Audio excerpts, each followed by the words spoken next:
Hey, good afternoon. Christine Regan Lake here. Hope all is well. So, welcome back to Love, Sex, and Money. I'm glad to be here and looking forward to sharing some thoughts today. If you haven't subscribed to my channel, I would love for you to do that. And don't forget to hit the bell button so you get notified when I upload new content because I'm constantly uploading new videos, hoping to share value with people who are looking for it. So, okay, let's go. So, what are we going to talk about? So today I want to talk to you about blocks around money. What has always been fascinating for me over the last 10 years in my healing practice was when I take that journey with someone with regard to removing a block for them and the kind of the joy and the kind of the shock at what we've uncovered and how that was blocking their movement forward. So today I want to share like two little stories with you with some clients around money blockages. So the first one I want to talk about is a gentleman who is an entrepreneur.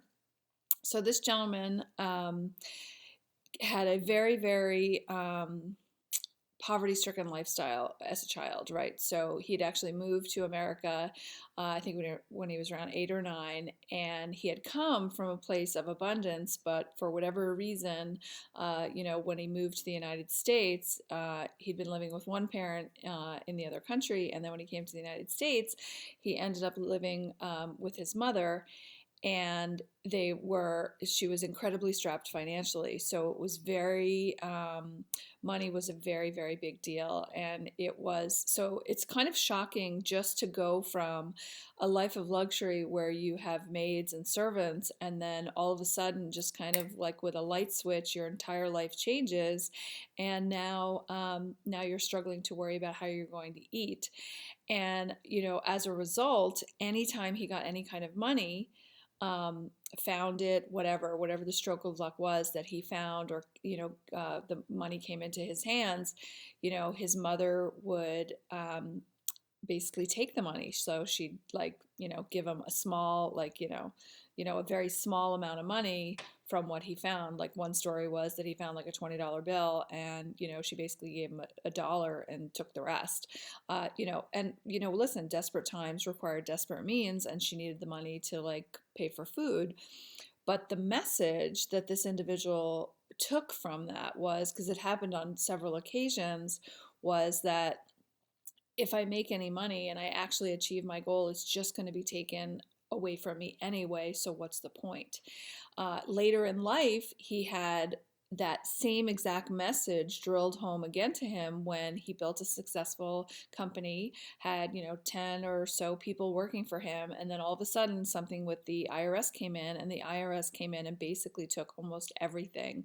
I think he was able to keep the house, but basically they came in and took everything, almost everything, and it was devastating to him. So what happened? How did that manifest? Well, when we started the session, he was super clear that he had issues with procrastination, that I know I need to do these things, but I'm not doing them. I do it all for my clients. I do the work that I don't necessarily like doing, that's not the most fun or this or that, but I do it for them because it's my client. But when it comes to myself, I don't seem to do it. I just seem to procrastinate and I don't get things done. So when we connected with his body and we asked his body, where is this trauma from his childhood with regard to having things taken away from him, and what's the point of earning it anyway if it's all going to be taken away from me? Well, it was in his feet, which is really interesting when you think about the purpose of our feet. What do our feet do? Our feet carry us forward in life. So the energy from that traumatic experience was actually stuck in both of his feet, and that stuck energy was what was causing him to procrastinate, right? So it's that resonant of, what's the point? Why should I do it anyway? I'm just going to do all this work and it's just going to be taken away from me anyway. And so we ended up, releasing that block, and then I took him through a guided visualization to get his body into a peak state of power and decisiveness and action.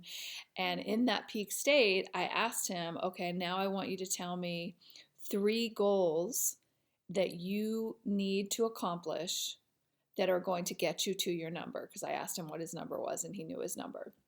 So on the spot, he was able to tell me exactly what I said. And so the first thing is, I need you to tell me how much money do you want to make in the next 30 days. So he gave me that number. And then the next one was, okay, so how are we going to get there? What are the action items? What is your strategy and corresponding tactics that are going to get you to that monthly number?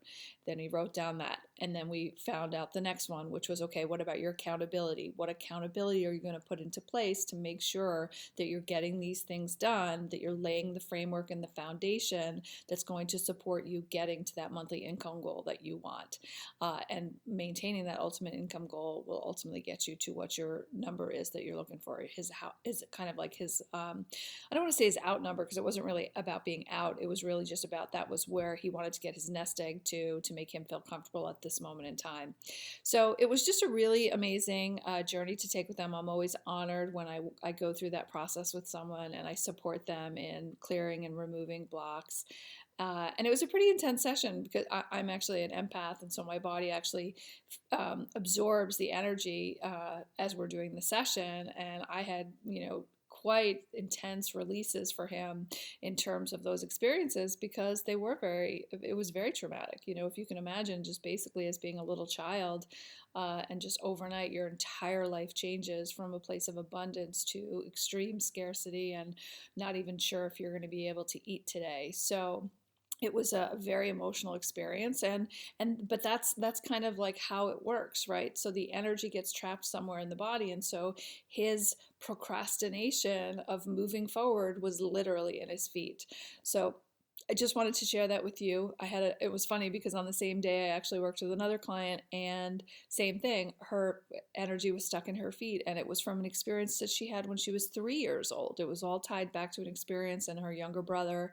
And it's just amazing when you hear the stories and you take that journey, because people think like, oh, I don't have any wounding or trauma or whatever, that, they think you have to be like beaten or, see someone murdered or whatever for it to be trauma. That's not how it works. Literally my client who was, experienced the block at 3 years of age, it was simply her brother going off to kindergarten, and he had a new backpack, and she's like, well, where's my backpack? And so it left her with certain resonant feelings that kept her disempowered. And again, it was stuck in her feet, and feet are about moving forward. So this is kind of some of the, I just wanted to give you kind of two of those case studies so you can come to understand how this stuff works. When we say trauma or wounding, it doesn't have to be major stuff. And many times it's not even close. Things that you look back and you're like, I can't believe that small little incident caused such a massive block for me. But because you have to realize you're thinking about that as like a 50-year-old person or a 40-year-old person or a 60-year-old person or a 30-year-old person. But when that happened to you, you were 3 years of age. And so your emotional state got triggered. And now your 3-year-old self is the one who's actually in the driver's seat when it comes to navigating your finances, career, and stuff like that. And when it can be triggered, and it can be triggered like that, and it can manifest in self-sabotaging behaviors. So I hope you found value in that. I just wanted to share that with you. If you're not aware, I do have a link in my description box for my fundraising page to Operation Underground Railroad. I am an abolitionist, and I am committed to raising over $1 million for Operation Underground Railroad to rescue our children from human trafficking. It is a travesty. It is a $150 billion industry. It's the fastest growing criminal enterprise on the planet. There are over 2 million children who are currently being held against their will in human slavery, human trafficking.